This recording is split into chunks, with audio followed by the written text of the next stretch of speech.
made it. We were like a second too late. We're going to both sing on this side since there's twice as many people. So you only need one person on your side. Just look over there. Sad people. Okay. All right. So welcome. Hi. Yeah, good morning. All right. You can stand. We're going to worship.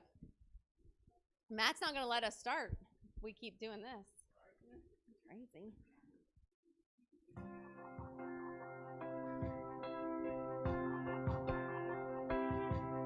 The sun comes up, it's a new day dawning. It's time to sing your song again.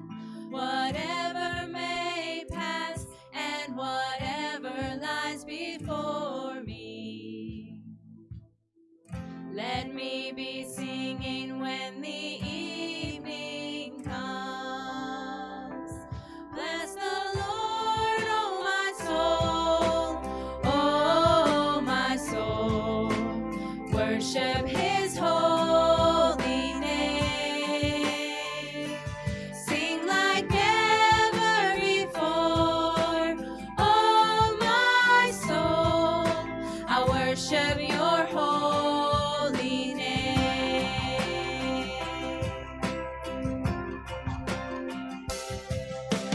You're rich in love and you're slow to anger. Your name is great and your heart is kind. For all your goodness I will keep on singing. 10,000 reasons for my heart to find. Bless the Lord, oh my soul, oh my soul. Worship his holy name. Sing like never before, oh my soul. I worship your holy name.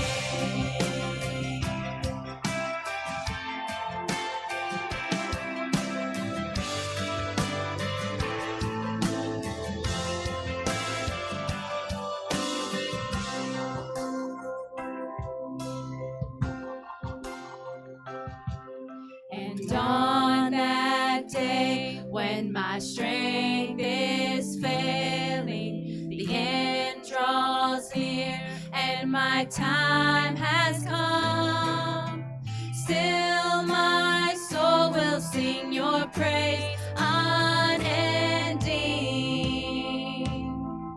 10,000 years and then forevermore.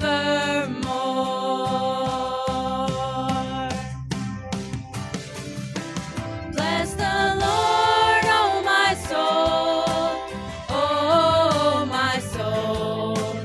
Worship his holy name.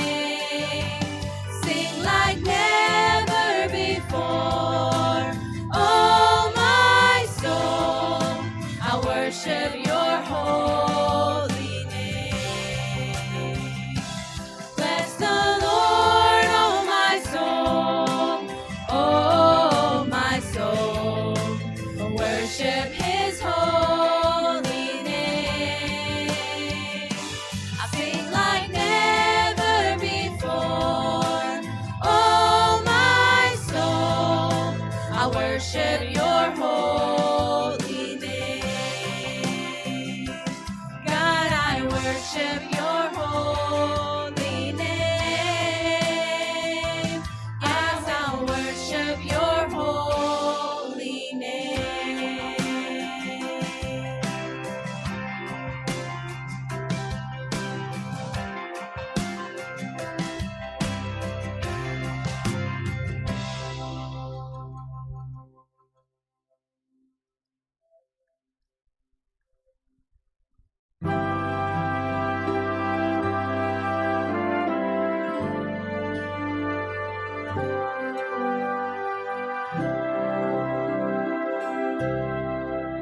Just as I am without one plea, but that thy blood was shed for me, and that thou bidst me come to thee, O Lamb of God, I come, I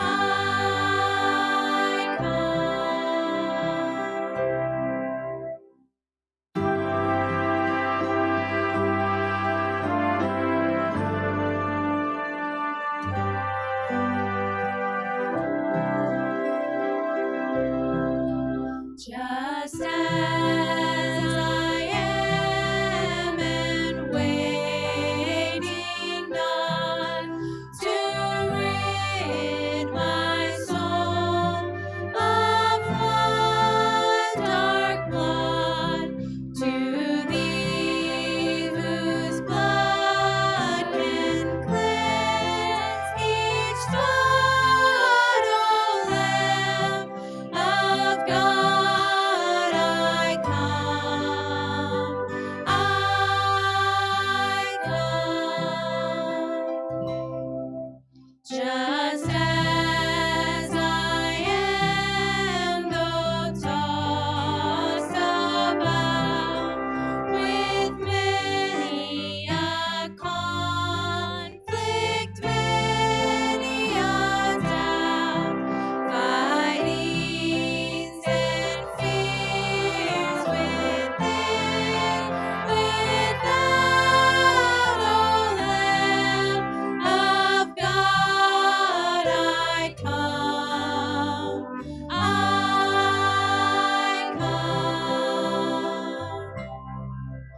just as I am, poor, wretched, blind, sight, riches, healing of the mind, yea, all I need in Thee to find, O Lamb of God, I come,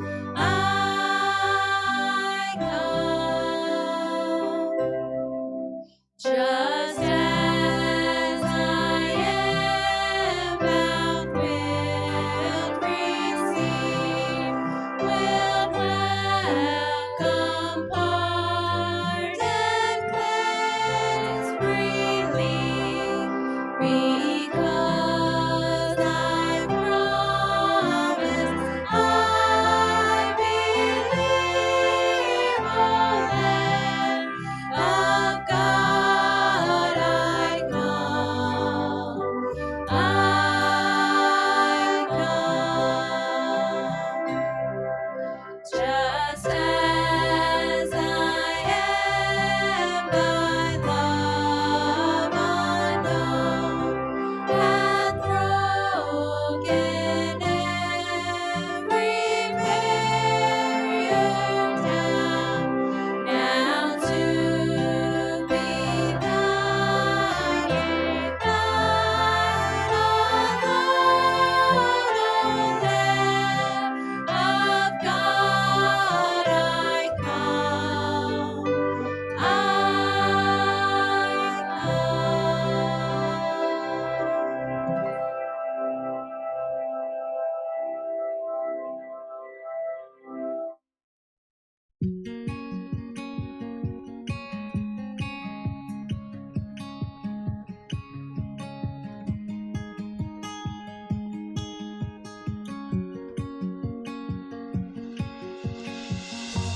You call me out upon the waters, the great unknown, where feet may fail. And there I find you in the mystery, in oceans deep, my faith will stand. And I will call upon your name and keep my eyes above the waves. When oceans rise, my soul will rest in your embrace, for I am yours and you are mine.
wherever you would call me.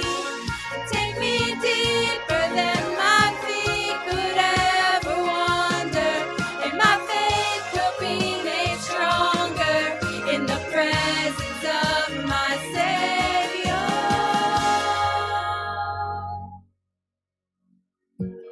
I will call upon your name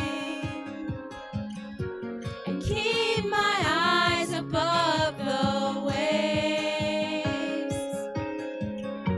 My soul will rest in your embrace.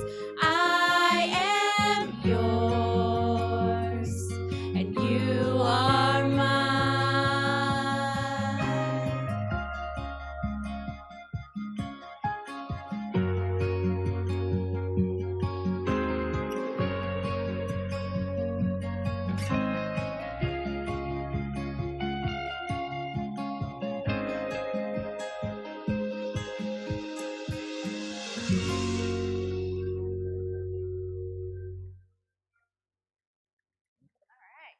You guys can be seated, and Roar Kids, all of the Roar Kids, I want you guys to watch them as they go. There's so many kids today.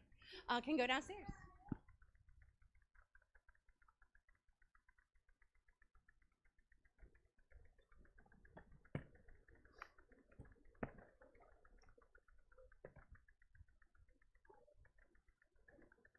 So good morning. Howdy, howdy, howdy. All right. So if you got a Bible, I want you to turn me to the book of Luke. Okay? Luke chapter 9, verse 23 is kind of where we're going to camp this morning, and we'll bounce around a little bit to a couple of the verses, but I want to start a new series this morning called Not a Fan. There's a guy by the name of Kyle Idleman who's a pastor in Louisville, and we did a study by him a few Wednesday nights, several months ago. We started this little series on him, but he wrote a book, and the book is probably about 8 to 10 years old, and the book is called Not a Fan. And so it's a little bit bigger than this. I couldn't find my actual book, so I have like this little journal thing here that he kind of went along with it, but it looks like this, and I kept going back, and I read the book a long time ago, and it's a pretty great read, and if you can find it, I would recommend it. It's probably one of those books that when I was looking for it this week and I couldn't find it, it's probably one of those that if I read a book and I think it's pretty awesome, I'll make all kind of little notes in the book, and then I'll pass it along to someone else. Here, read this. You'll enjoy this. So I've probably given it away, but it's an incredible read.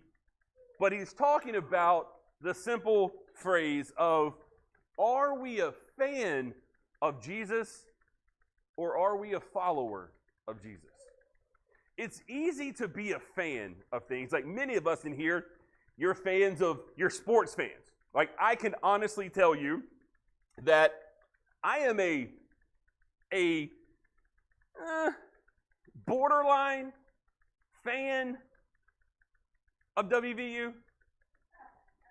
Like I can watch them if like there's nothing else on TV and they're on. I can watch a football game or a baseball game or a basketball game. I can somewhat.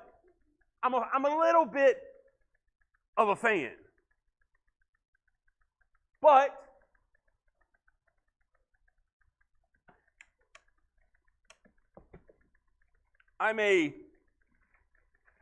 whoops, we'll come back in a minute. I'm a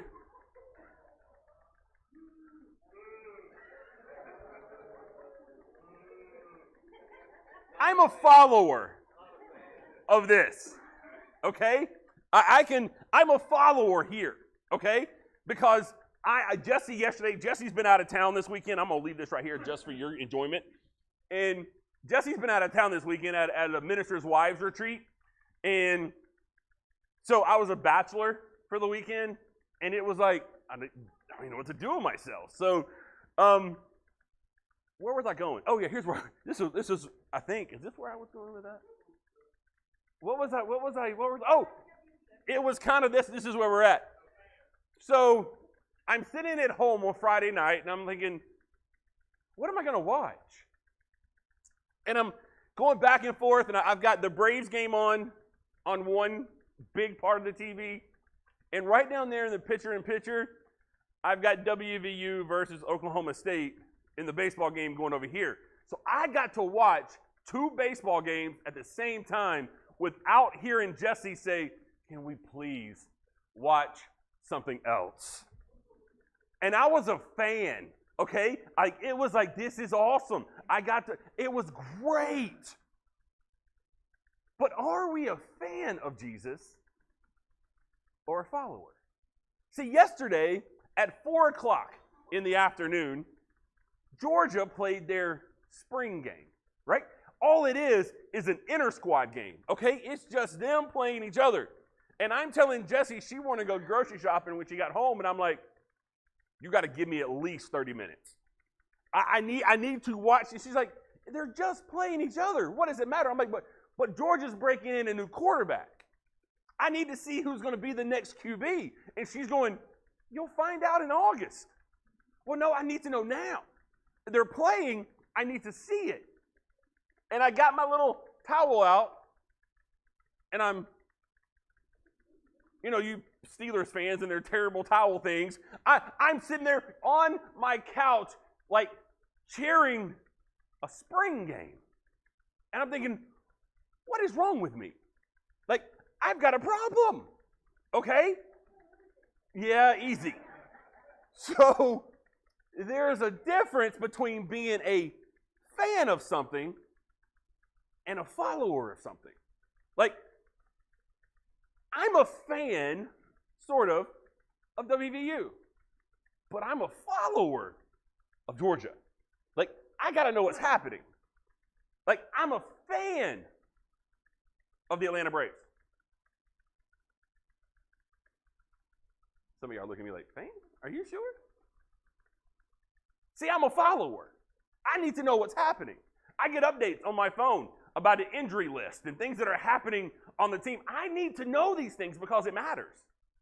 Because I can actually do something about it, right? Like, it matters that if Michael Harris is hurt, he's on the 10-day IL. Like, yeah, exactly. I need to know that because I can pray for him. That it goes from like 10 days to 5 days. Like, I'm a follower. Now, what happens is sometimes you and I, it can become so easy for you and I to become fans of Jesus. It's so easy for us to just fall into the trap of saying, I'm a fan of Jesus. But can I tell you, Jesus never wanted fans? That's not what he was after. That's not why he came. He didn't come here to die for fans. He didn't want you to think, okay, well, I guess he could be a pretty good guy, I guess. That's who he is. He's not interested in your fanhood. He's looking for followers of Jesus. So it gets to a point where we begin to have to think and make a decision, is what I'm doing a hobby or a career? Like, when you were growing up, and maybe now your children, you ever make a lemonade stand? You ever put you made the sign, you got it all pretty, you probably misspelled every word on there, but you did it anyway. You made your lemonade stand, or maybe your kids have done it too, and you set it out there, and lemonade, 25 cents. In today's market, it'd probably be lemonade, $7. But you put it out there, you went through, well, there's a story of a little kid that I knew back in my day, which was a long time ago. Easy. He set up a lemonade stand in our neighborhood, and he sold lemonade for $0.25. And he started learning, man, I'm making some money off of this. So he began to do it week after week after week. Well, then he got invited to take his lemonade stand to the middle school baseball team. And so he got invited to the middle school baseball, and he got to set up his little lemonade stand at the games. Now, he's smart, and he went from a quarter to $1. Okay? Genius. Okay? Because you're at a baseball game, people are going to buy a drink. Why not make a little profit off of this? So he did. Every single game that year, he was set up selling his lemonade for $1. He's realizing, I'm making some pretty good money off of this. So the next year, he got invited to take his lemonade stand and sell it at our high school football game. Now, because he's smart, it went from $1 to $1.50. And now he's beginning to have a little mini business going. Because he's making so much lemonade, he's got to order lemons. He has to make sure that everything is right. And so he's deciding at this point, he's a little younger than me. And so I'm in high school playing football. This guy is in middle school, and he's still doing this. And he begins to hire people to help him make his lemonade. The dude's a middle schooler, and he's making money, so much money, that he gets to hire help. He continues this little business all through high school. But on the side, he decides, I'm going to start a lawnmower business. I'm going to start cutting grass on the weekends. So he does. He creates his own little business of selling lemonade on Friday nights, cutting grass on Saturdays. By the time he graduates high school, I'm a year or two ahead of him. By the time he graduates high school, he's making about $40,000 a year on lemonade, and he's making about $30,000 a year on his lawnmower company. And he's a senior in high school. And he gets to the point of thinking, do I want to go to college after high school? Or do I just want to keep making money? So he sells his lemonade company. He sells it. Gone. Gotta go. Because he's thinking, I don't want to do this anymore. I'm tired of lemons. So he sells his company. $100,000. He sells his lemonade company. And he continues his grass cutting business. Okay, I'm now 45. He's 42. He has now a lawn care company in Georgia. He has 57 employees, and he makes over $2.5 million a year just cutting grass. Anybody want to start a business? Anybody with me?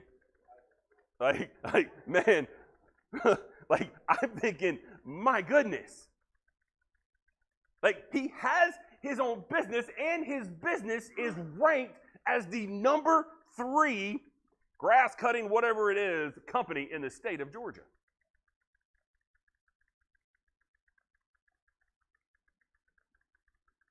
Because he decided, I don't want to just be a fan. I want to be a follower of this stuff. Is this a hobby or a career? When you and I develop and start in this relationship with Jesus, we have to understand it's more than just being a fan of Jesus. And I want to show you that in Luke 9:23. Listen to what he says. If anyone would come after me, he must deny himself, take up his cross, and be a fan of me. Is that what yours reads? He must take up his cross daily and follow me. So what we're talking about right now is this dreaded conversation that every guy, when you're dating someone, when this girl comes to you and says, it's time to have the DTR talk, the define the relationship. And the guy's thinking, bro, I thought we were just hanging out on Friday nights. I mean, that's what I'm thinking. And the girl's going, oh, no. We've been dating for X amount of time. And the guy's like, for real? You sure about that? Okay. And she says, it's time to have that DTR talk, that define the relationship. And the guy's going, you like me, I like you, defined. We're done. And the girl's like, no, are we exclusive? Or are we still dating other people? Are we doing this, or is it this, or are we looking at marriage? I'm like, we're 14. No, I'm not thinking about marriage. But I need to know what kind of relationship this is going to be. And I'm like, I don't know. Well, are you the one? I don't know. Again, I'm 15. Am I the one? I mean, I'm the one in my brain. Yeah, I'm the man. Well, where's this relationship going? I don't know. We're going to Applebee's. That's where the relationship's going. I don't know. You got to have that talk. And then the girl says, well, look, you got about 6 months. And this is like after high school, okay? You're dating. You're into this relationship. And she looks at you and goes, you got 6 months. If you ain't putting a ring on it in 6 months, we out. And the guy's going, see ya. Sounds good to me.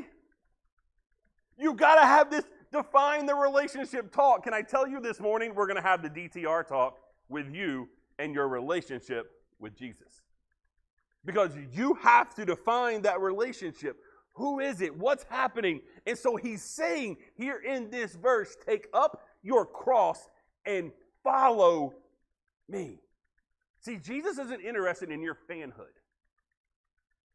He wants you to follow him. It's more important for you and I to follow Christ than just to simply be a fan. Some of us we're kind of in that first date scenario with Jesus. And that's okay. We all have to start there. Can I tell you, Jesse and I would not be married today if we never had our first date? Duh. So sometimes we're in that first date relationship with Jesus. Now, some of you are here because it's like, well, it gives me something to do on the weekend. And so we have to begin to see where are we? Why are we here? Now, some of us, we get this fight or flight response when it comes to people talking to us about Jesus. It's like, nah, bro, nah, I'm out. I don't want no part of that. Just leave me alone. So it really breaks down, are you a fan or a follower? See, a fan is defined as an enthusiastic admirer. That's what a fan is. So you can be an enthusiastic admirer of Jesus. That's what many sports fans are. They're enthusiastic admirers. You ever been to a game, and I don't care what game it is, you pick your team, you go. It could be, let's just say, because here in Georgia, see, we didn't have too many of these days, but you can go to WVU or even go up and watch a Steelers game in the middle of November, and it's cold, and you're like, this is nuts. Why would anybody want to do this? And you look over in the student section, and there's these goofballs over there that are no shirts. They're painted from head to toe, and you're like, what is wrong with these people? Like, you're thinking, because you've got a brain in your head, you're thinking, now if I did that, I come home with pneumonia. All right? But these people over there, like, what are these people doing? That is an enthusiastic admirer. Okay? Now, again, I call that idiocy, but enthusiastic admirer, we can go with that.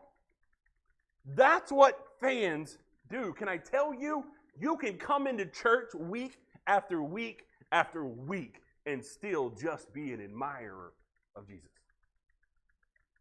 And just simply be a fan. We sit down in our same seats. We open up our programs. You remember when we used to have those things? You remember those? Anyway, but we applaud at certain times, and we walk out, and we get in the car, and we evaluate the sermon.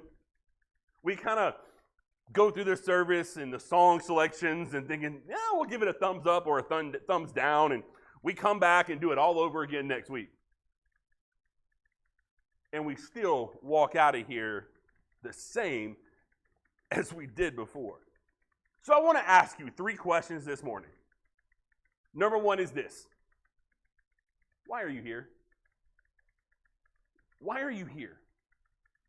If you read through the Gospels, Jesus at different points in his ministry would kind of draw a line in the sand, and he would separate the fans from the followers. He does this in John chapter 6. You can turn there if you want to, or you can just listen along. But John chapter 6, he begins to kind of do his little draw a line in the sand and ask, who are you following?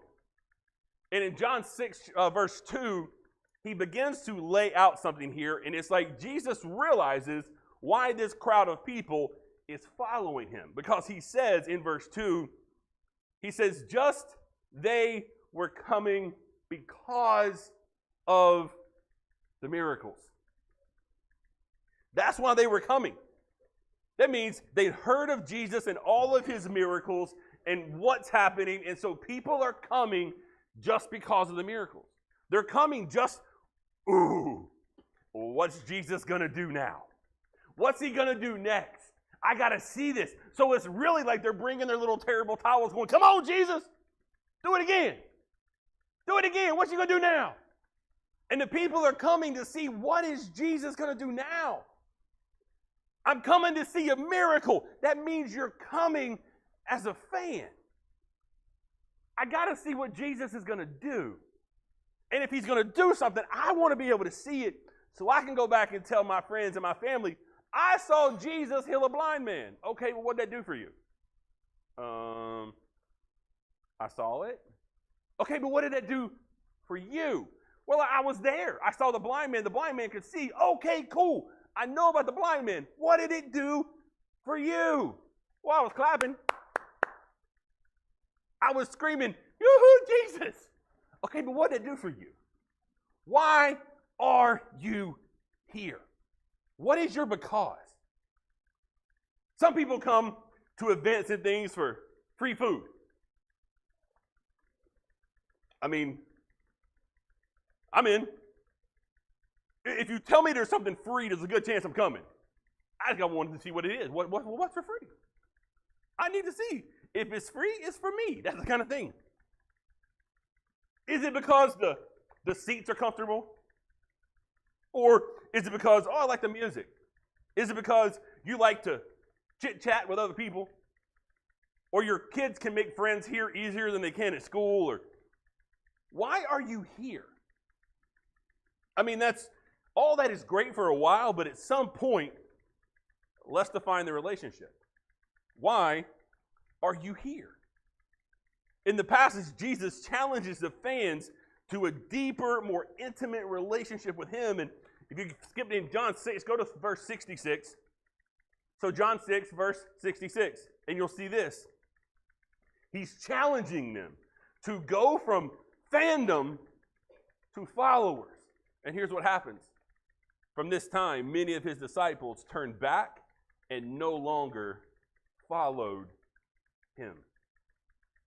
Because Jesus drew a line in the sand and he said, boys, you're either going to be a follower of me or a fan.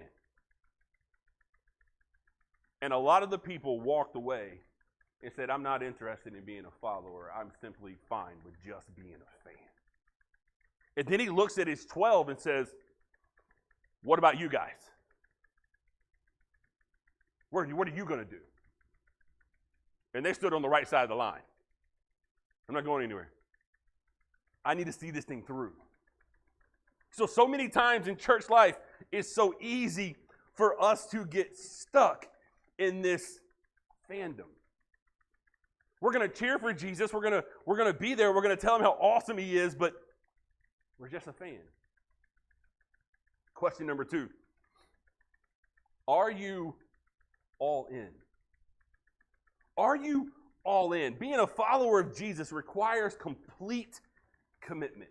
A follower of Jesus will do whatever it takes to follow him. They're absolutely loyal and completely committed.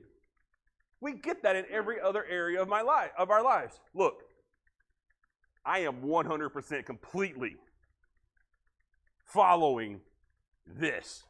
Okay? There is nothing that they could do to make me unfollow this. Okay? It's not going to happen. Can we make that same commitment when it comes to Jesus? See, so many of us are just so much in that fan zone with Jesus that we're like, we'll follow him if he does it my way. I'll follow him if he answers my prayers the way I think he should answer it. But the moment he doesn't give me what I want, I'm out. I'm not going to handle it. We have an issue as the average person. We have issues with full commitment. We love to be kind of half in, half out. And it's like we just, well, maybe. I don't want to overload myself just in case there's a way out. Can I tell you where that frustrated me more than anything in life? 20 years as a student pastor. 20 years working with teenagers. We would plan an event and we would put sign-up sheets. We would send out reminder texts. We would put where you can go up and sign up online. We'd put it all out there. And I have teenagers like one toe in, one toe, or I would hear, well, I want to go, but I got to wait and see if something better comes up. Like in that moment, I had to I had to hold back my urge to throat punch a teenager. Oh, I got to wait and see if something better comes up. Oh, I get it. You got to wait and see if there's something better than spending time with Jesus. I get it. So what you're telling me is you're a fan. You're just simply a fan. Don't ask me to make a commitment. I would tell teenagers that all the time. No, heaven forbid you actually make a commitment on something. I get it. It's hard. It's hard to make commitments, loser. But I didn't say that out loud. But here's what you and I like to do with Jesus. We like to customize our Christianity. Like, I'm going to follow Jesus, but I'm going to kind of pick and choose the areas in which I want to follow him. We'll say things like, well, I'll follow Jesus, but don't you ask me to forgive that person that hurt me. I'm not going to let that go. I deserve that resentment. I'm not going to let go of my bitterness. I deserve that. You deserve to be bitter? Who wants to be bitter? Like, that's crazy talk. I deserve my bitterness. Yes, you do. But don't bring it around me, you nasty little lemon. But we'll say things like, I'll follow Jesus, but don't talk to me about my money. I work hard for my money. I'll follow Jesus, but don't tell me to abstain from these sexual desires. I can't help the fact that I have these desires. After all, God made me this way. Don't ask me to abstain. I'm going to say, what now? So you're going to blame the fact that you're sleeping around with every other person that comes into your path. You're going to blame that on God? Be careful. Be very careful. That could be a lightning strike moment.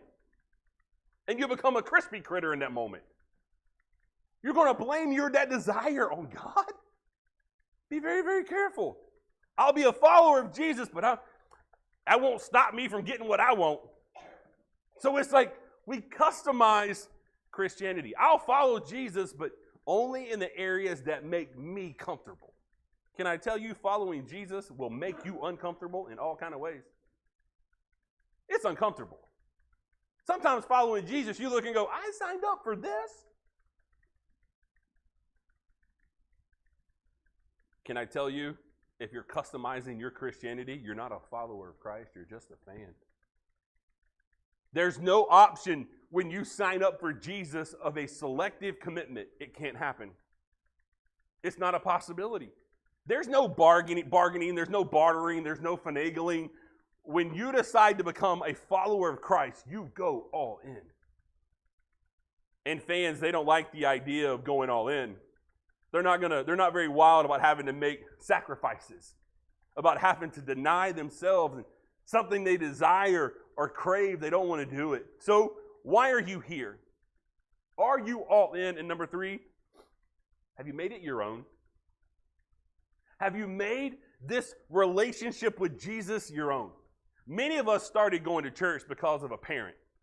See, when I was growing up, even in my alcoholic days and my drug addiction days in high school, church was not an option. My dad would tell me, man, you might go out and party on Saturday night, but you will be in church on Sunday morning. It was not an option. And if I wasn't, punishment was coming. You know, that was back in the day when parents actually punished their kids, you know. But it was an option. You're going to be in church. I sat in church many times hungover. But I was in church because I feared my dad or my mom more. But I came because of a parent. Mom made you, dad said you had to. There was no option when we were in school. It wasn't like, oh, you don't want to go today? Oh, that's fine. No. My dad was I feel sick today. Well, go in there and throw up and prove it. I'd go puke and he said, don't you feel better? Let's go to church.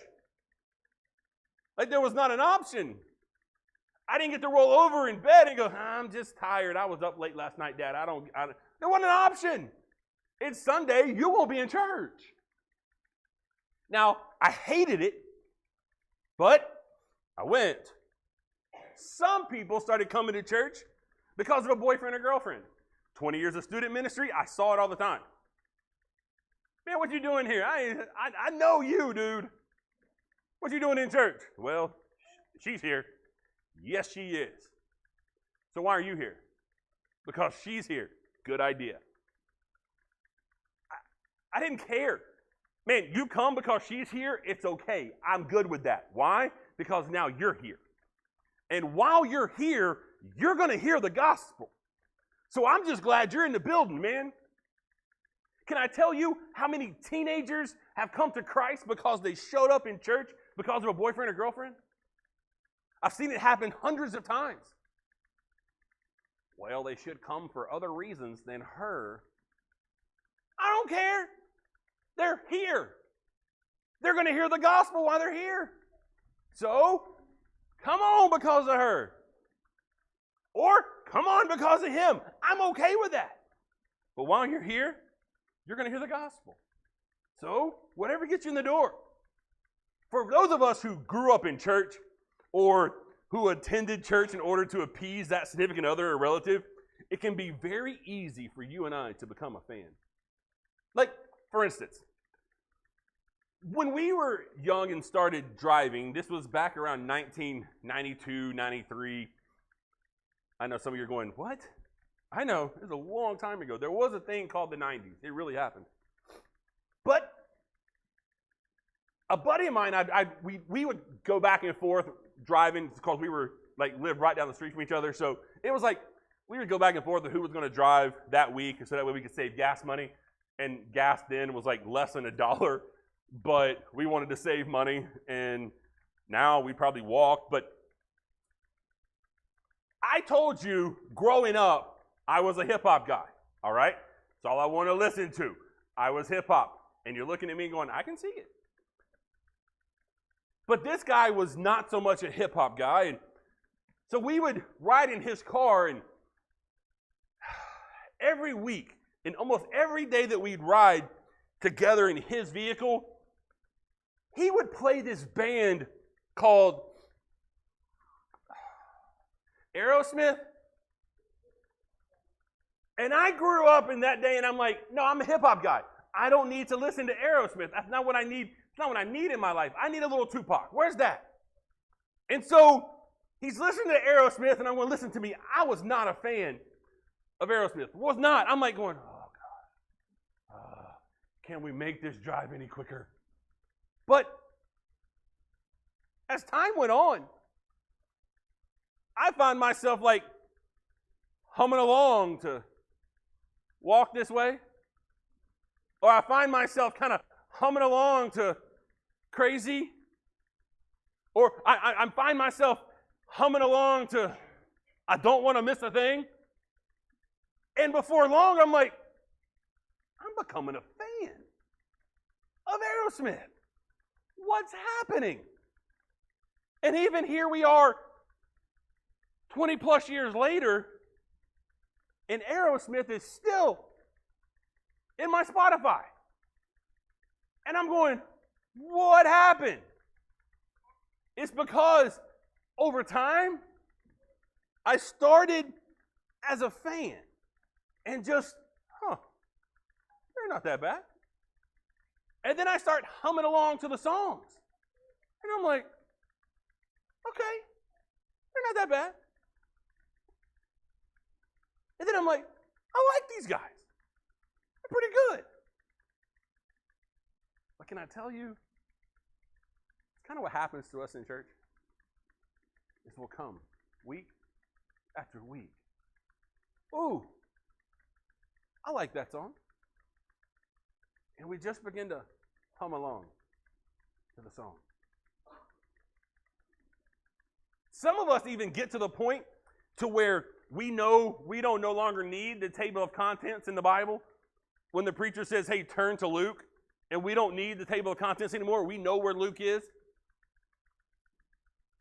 Some of us get so good at it that we look around to see if we beat everybody else to it. Because you got to keep those Bible drills, you got to keep those fingers ready. But all it becomes is a fan. We just become a fan of church. And it's the same thing. And it's the same routine week after week after week. And we're just okay with being a fan. And we never make that step to being a follower of Jesus. Listen, if your faith isn't your own, if you aren't pursuing a relationship with Jesus and you keep seeking, you keep coming week after week, it begins to create a faith that someone else's in the first place. It's very easy for you to put your faith based on what another person believes. Can I tell you, Jesus, God, has no grandchildren. You will not get to heaven based on your parents. You will not get to heaven based on your grandparents or your great-grandparents or your aunts and uncles. It will not happen. Your faith has to become your faith. You have to make it your own. You don't get to stand before God one day and say, well, my mom, she was a Christian and she took me to church every day. Cool. What about you? Well, my dad was a deacon. Cool. I know your dad. I know your mom. But who are you? Oh, but God, I went to church every day as a kid, and then I went sporadically as I become an adult. And then as I got later into my adult life, I just went like Easter and Christmas.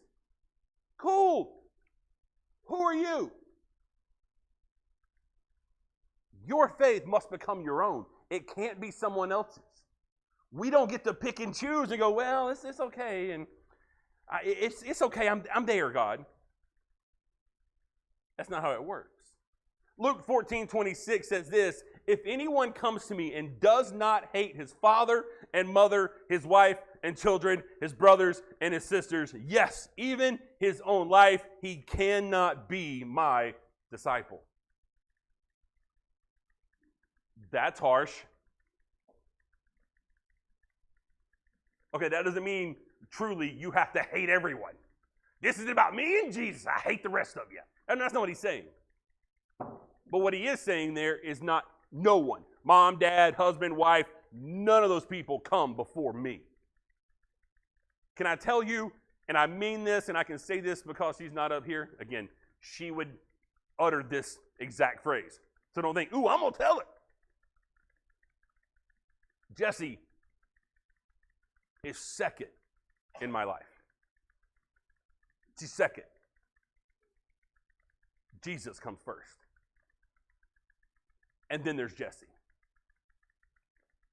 If we had kids, they would be third.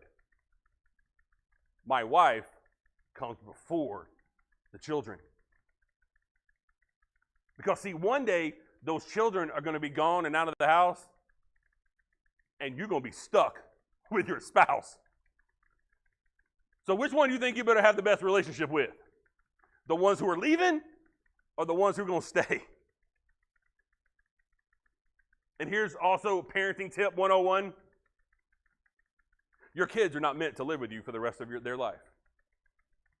Okay? You have them for about 18 years, and then you're supposed to send them on their way. Raise them and send them out. Isn't that kind of like the church model? Can I tell you, a church, a true New Testament church, should be raising up people in the church to send them out and to go plant other churches, go serve in other churches.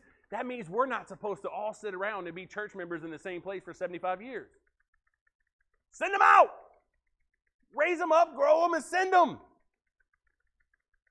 That's what a New Testament church was. That's another sermon for another day.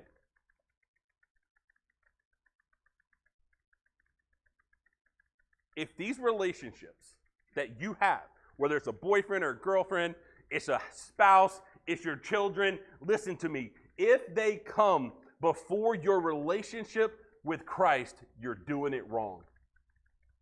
He's first. If anything comes before him, you're a fan and not a follower. You've got it backwards. So, are you a fan or a follower? And let me show you. Now, these fell out earlier, but it's okay. See, when I was a little kid, I took karate. I'm actually a first-degree black belt.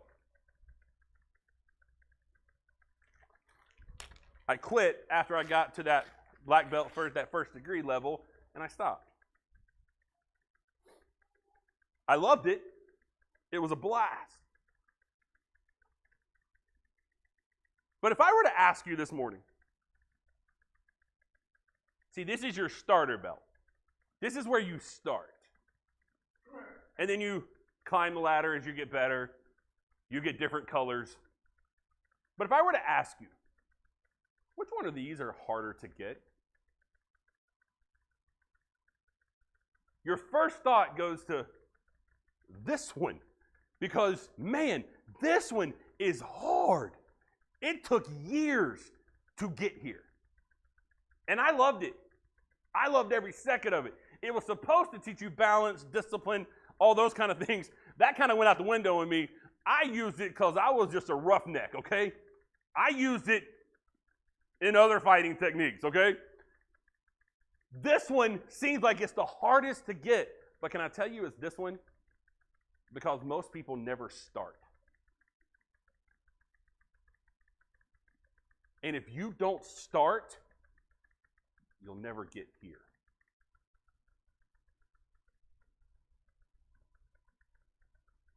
Are you a fan or a follower? If you don't start, you'll never become a follower of Christ. Can I tell you, most of you in this room have already made the first decision because you're here this morning. You're trying. You're trying hard. You're trying your best. I want to become a follower. Then start following. Well, how do I do that? You put your faith, hope, and trust in the person of Jesus Christ. You accept him as your Savior. And when you come on and you accept Christ as your Savior, you started the journey. You'll get your white belt. And you'll start following. And then you train. And then you train. And you train. Oh, here's how you train. You don't come to Sunday just once. Oh, I just come to church one time, and that's enough for me. I promise you, I didn't start here and get here in one class. But you start, and then you train, and you train. I tell people all the time, if you're starting your faith journey, and you can only afford to give Jesus 1 hour a week, come to Sunday school. Come to Sunday school. Why? Because you can go in more in depth in Sunday school with people than you ever will sitting through a church service. Because you got to understand my point of view. As a pastor, I'm looking across a room, and I've got to keep it on a 13-year-old level all the way up to a 90-year-old level. And I've got to be to fill that gap. I can only go so deep. Because if I try to go so deep or go too deep, I'm looking at people and it's going, huh? So what'd he say? Like, if I tried to sit down and teach you Greek and Hebrew, some of y'all are going to go, all right, see you later. On Wednesday nights, we can go a little deeper. But in Sunday school, you can go deep. You can build relationships with people. That's where you're training from here to here. If you think you're going to get to this level with Jesus, the first moment you accept Christ as your Savior, you're mistaken badly. It takes time. Because you're going to have to discover a few disciplines, like praying, reading your Bible. The first time you open your Bible to read it, there's going to be words in there, you're going, huh? What does that say? What does that mean? What is that? What's he trying to say? Can I tell you? Listen to me, and this is where we're gonna wrap up. There's gonna be words and phrases you'll never understand. See, when I started here, there were moves and disciplines that I didn't understand. But over time, I developed them. And I got them. Oh, okay. So I got the next belt. I got to that level and I'm going, this is crazy. I don't understand. Over time, I got it. And I got to move to the next level. All the way to here. And when I got here, I thought, woo-hoo-hoo, I'm the man. But can I tell you, as a first degree black belt, I've just scratched the surface of what it really is. There's so much more than here. So much more than right here. Can I tell you, there's also about 45 different kinds of karate?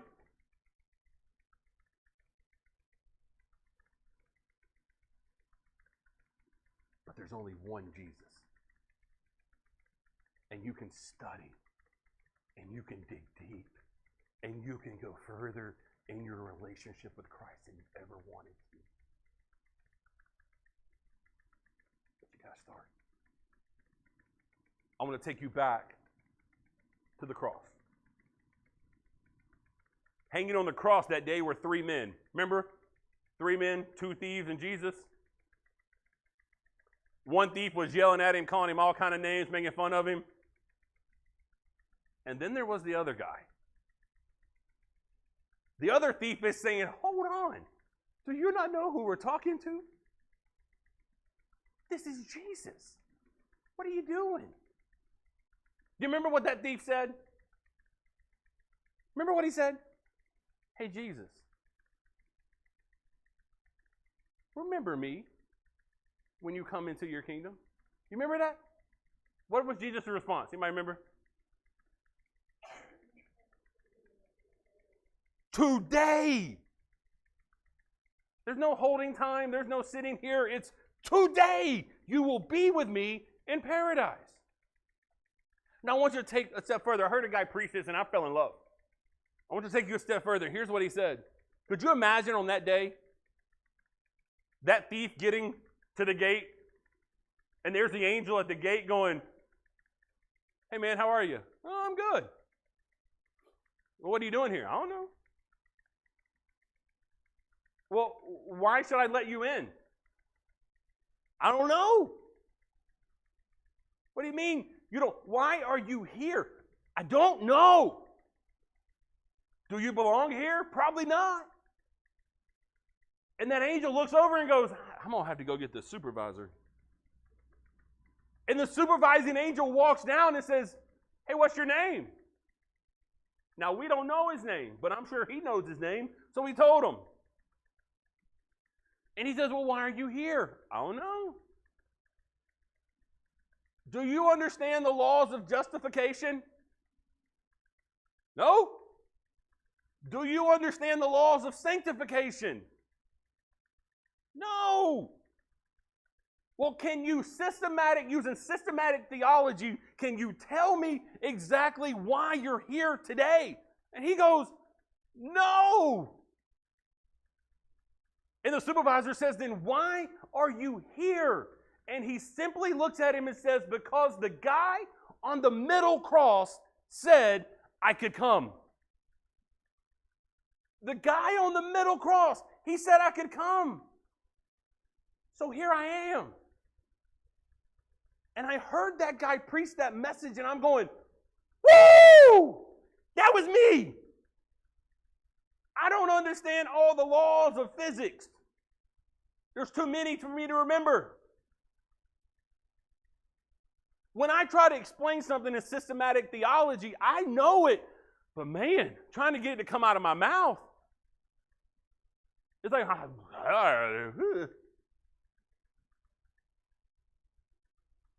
but when I can just simply say, I don't have all the answers, but the guy on the middle cross, he said, I belong here. Listen to me. That guy on the middle cross is looking at you, and he's saying, you belong here. You just have to start. So I want to ask you this morning, where are you in this journey with Christ? Are you a fan or a follower? Have you started, but you're stuck here? You're stuck on this white belt, and you've been here for years? Or are you somewhere in the middle? You got your yellow and your orange and your purple and brown. Some have red. Some have all kind of different colors. Some of them, you even get little stripes on your belt. You don't quite get all the way to that next level. You got to get the stripes first. So you could be a white with a little yellow stripe on. That's okay. You started. You're in the training. You're in the process. Can I tell you and just be completely honest with you, very few people ever get to this level in their relationship with Christ. I'm still working on this in my relationship with Christ. Where are you? If you've never started, today's for you. If you've started and you're just bogged down, today's for you. Wherever you are, no matter where you find yourself, one of the greatest things about Jesus, he always will allow U-turns. You can always come back. You might have started, but you've gotten off path. Come back. You might have got all the way to the black belt level, but you've dropped back down to that yellow. Come on back. It's okay. Come back. Start again. Wherever you find yourself this morning, all of us are somewhere in between here. God, we love you. We thank you for who you are. God, I pray that you join us in this journey wherever we find ourselves. Wherever we are. God, I pray if we're a fan here, that I'll simply say, we're glad the fans are here. God, would you turn them into followers of you? God, if we're here this morning, we're already followers of you, but we've just stumbled on our path. God, would you bring us back? Let us start afresh and anew. God, keep us growing in our relationship and our walk with you. God, if there is someone here this morning who needs to start, and they need to put their faith and hope and trust into the resurrection of Jesus Christ. And God, I pray before today's over, they'll come and let's talk. But God, join us. Find us where we are on this road. And turn us from a fan to a follower. God, again, we love you and we thank you. In Jesus' name we pray. Amen. Hey, let me give you a couple of quick things. And I'm going to have somebody kind of grab the bag and stand at the back there on your way out. There's going to be a bag back there. You can drop your offering or your tithe in, and you can drop it back there. Just want to remind you, work night, Tuesday. Are we coming back? Okay, work night on Tuesday. We'll be back here working again, doing some things around the church. So if you're free on Tuesday, come on.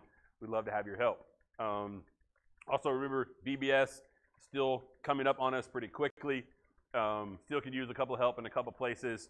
So if you can see Denise, she can fill you in on where you need to be, okay?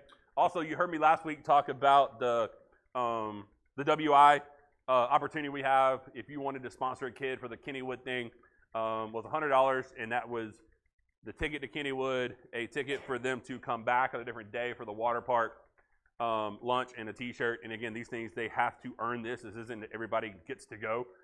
They have to earn this trip. And so being at WI, there are some kids there that just absolutely cannot afford it. And so we've been asked if we can help. I know I've had 2 of you tell me you would. And then we're going to take another 3 out of our community missions budget. And Lana, I need to check for that today. And Katie, when is that? When do you need that? Tomorrow. That has to be paid by tomorrow. So you can either, it'd be easier if you write a check to WI, just write it to them. If you want to do that today, write a check to them, give it to Katie this morning, okay? If not, you can bring the check. If you want to bring it and give it to me, you want to bring it in the morning, and I'll take it over to WI tomorrow. But Katie's here. She works there. It'd be easier if you want to write the check, give it to her, and she can take it. Don't give her cash because she'll put it in her pocket and she'll never see it again. So I'm kidding, all right? If you want to give her cash, we can trust Katie, okay? So again, if you want to help with that, that opportunity is there before us, okay? Hey, I'll remind you about this again on Wednesday, but be praying on Saturday.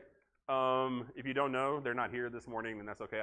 Because I know where they are. But Kevin and Teresa, the couple that has been visiting with us for the last several months, and they kind of sit right back there. Kevin's got the cane, and they're actually getting married on Saturday. And Jesse and I are going to be out there. I'm doing the wedding, and we're going to do it at their house. And so I'm excited about that just because of just the story that's behind it. And I don't want to tell their story. I'll let them do that. But just be praying. Everything goes smooth. Everything goes well. And it'll be a great time. Also, I'll be here next Sunday morning. But as soon as Sunday morning service is over, Jesse and I are driving to Mooresville, West Virginia. Is that a place? Okay, I think that's where it is. We're driving to Mooresville, West Virginia, and I'm going to be speaking at a youth conference that is for that association. And so we're going to be speaking to a bunch of teenagers, and so I'm excited about that opportunity. So just be praying that, number one, that Justin and I can find Mooresville. And I don't think it's too hard of a drive from I think it's pretty easy to get to looking at it on the map. But just be praying for all of that. The last thing is this. If you don't know, some of you heard it Wednesday night. This past Friday, I had to have an MRI done on my shoulder from the wreck that we were in, or that I was in. And somebody asked me, hey, have you got the results? And I'm yes, my results are in the app. But it's like reading Japanese. Like I'm trying to read through this thing going, what is this word? What does this say? But I did see this phrase. I did see the phrase small tear in a ligament. And so just be praying that it is a small tear that will heal on its own, and that I do not have to have surgery on my left shoulder, because if I have to have surgery on my left shoulder, I'm going to need help from you guys, because mercy and compassion is not Jesse's gift. So I'm going to need some of you guys who have mercy and compassion to help me throughout this journey, okay? Jesse, I'm not telling you anything that she wouldn't say. She's told it to me last night. I'm praying it's going to heal itself. She said, because I'm going to have no compassion. So that's what I'm dealing with, okay? So pray for me that it is that it's no surgery, so that way I don't have to have Jesse come up and beat me all the time, okay? Okay. Have a great week. We'll see you back Wednesday.